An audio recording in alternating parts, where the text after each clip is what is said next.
We will move on. Iran's Deputy Foreign Minister now saying his country will act in self-defense if the United States decides to become involved in this deepening conflict. His comments came during an interview with CNN's Christiane Amanpour. If the Americans decide to get involved militarily, we have no choice but to retaliate wherever we find the targets necessary to be acted upon.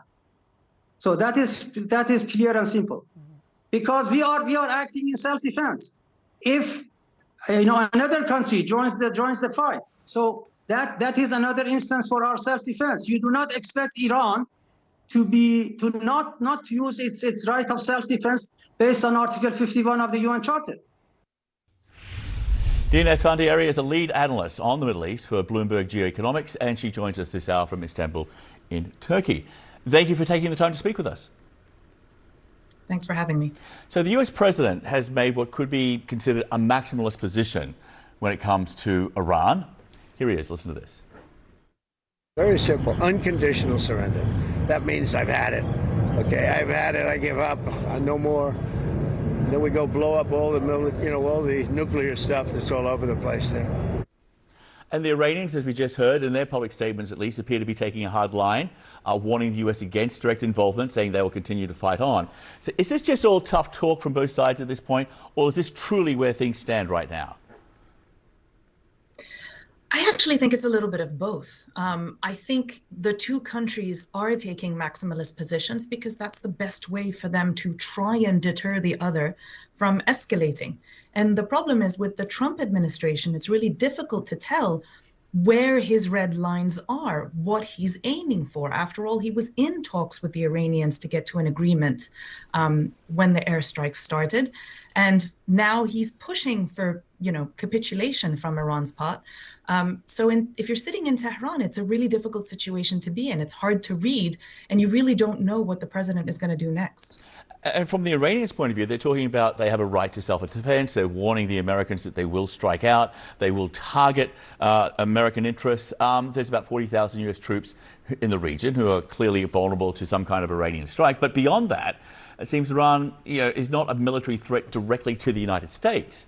But what about state-sponsored terrorism from Iran? How does that play into all of this? So Iran has a range of options, but none of them are good. As you mentioned, if it were to escalate, it could easily target US assets and personnel in the region. It doesn't want to do that, but it could.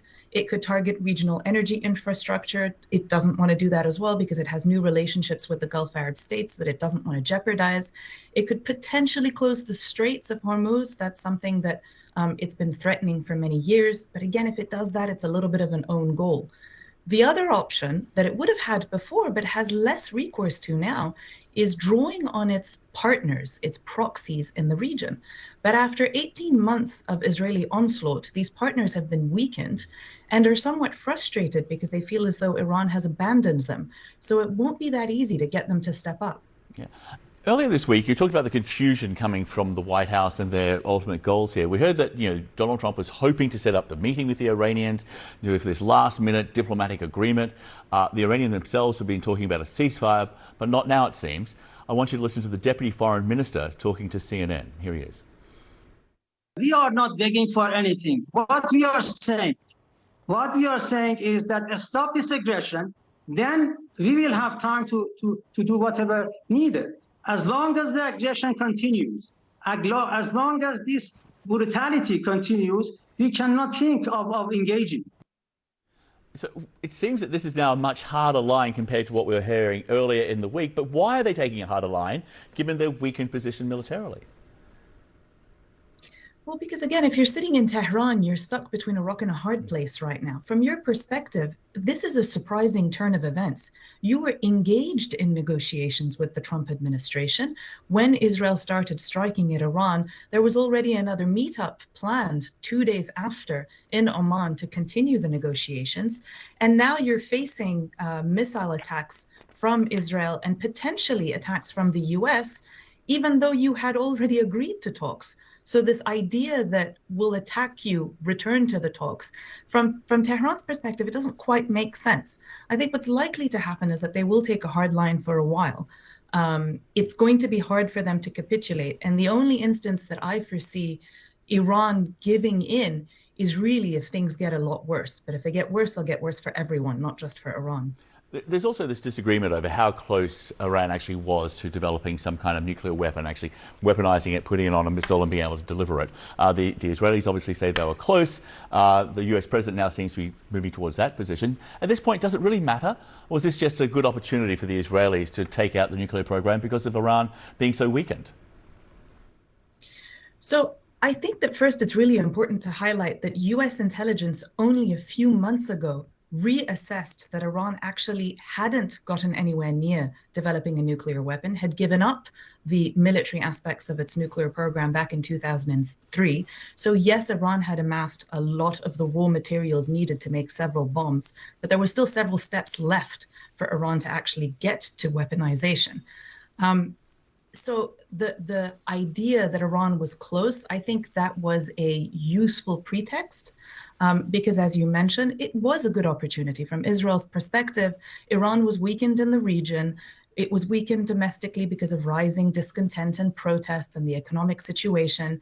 And Israel is somewhat, pushed ahead from the successes it's had in the last year. And so it decided, well, if not now, then when?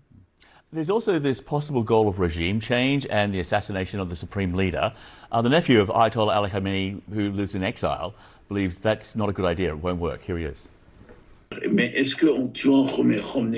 killing Khamenei make the regime disappear immediately? That's another question, because since this is a situation of war, the different factions within the Islamic Republic will reunite together to counter the war, and their differences will not be visible.